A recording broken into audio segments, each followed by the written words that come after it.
When I was 6 years old, I went through a phase where I was really into plants. My sister never really went through a plant phase, although to be fair, she was also 2 years old at the time, so she was kind of into everything. I wanted to have a lot of plants where I could water them and take care of them, but my plant caring skills were not so great, so only some plants were safe. A cactus, perhaps. But you get sick of cacti. One day it so happened, my dad brought home a spider plant. And as usual, the way I imagined a spider plant turned out to not exactly be what a spider plant was, but I was also very happy it wasn't a cactus. "Take really good care of this spider plant and it will have little baby plants," my dad said. "Then you can plant the plantlets and they'll grow into new spider plants too. It'll be fun," he said. Now let's just say I think my dad may have underestimated my dedication with this. Spider plants reproduce by making new, identical baby spider plantlets. The baby plants are genetically identical to the parent plant, meaning they contain the same DNA, a clone basically. You can plant the plantlets and ta-da, new spider plant. As a kid, I didn't realize that what I was seeing at the time was asexual reproduction. Asexual reproduction requires only one organism and results in offspring that are genetically identical, uniform, no genetic variety. And many times there can be an advantage that this can be efficient and fast, since only one organism is involved. Asexual reproduction also occurs with very simple organisms, like bacteria. These prokaryotes literally split into two in a process known as binary fission. Many single-celled eukaryotic organisms, like many protists, can do this too. Another type of asexual reproduction that starts with B is budding. A very small, amazing animal called the hydra can reproduce by budding. That means they literally just bud an identical offspring right off of themselves. It falls off and grows into a new hydra. So in the spider plant example, this was asexual reproduction. But it's important to realize that not all plants can reproduce asexually.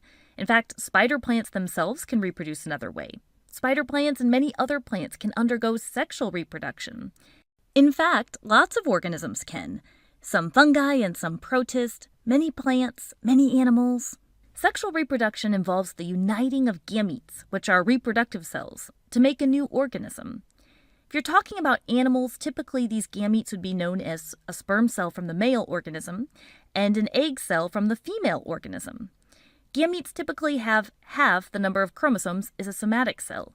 So in humans, sperm and egg cells each have 23 chromosomes. When they combine, they can produce a new cell, a fertilized egg known as a zygote, which would then have 46 chromosomes. This fertilized egg can continue to divide to make more cells and more cells. Oh look, this fertilized human egg cell is a blastocyst now.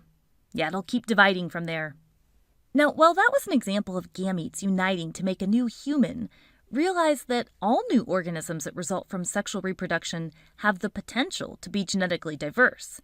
In sexual reproduction, the offspring are not clones. They receive genetic information from their two different parents.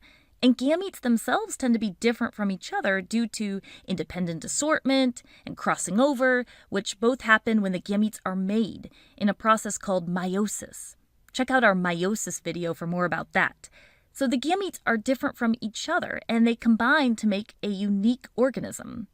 Now, sexual reproduction can be more time-consuming because it does require two gametes finding each other and uniting. A little more complicated than asexual reproduction when, in many cases, you can just split.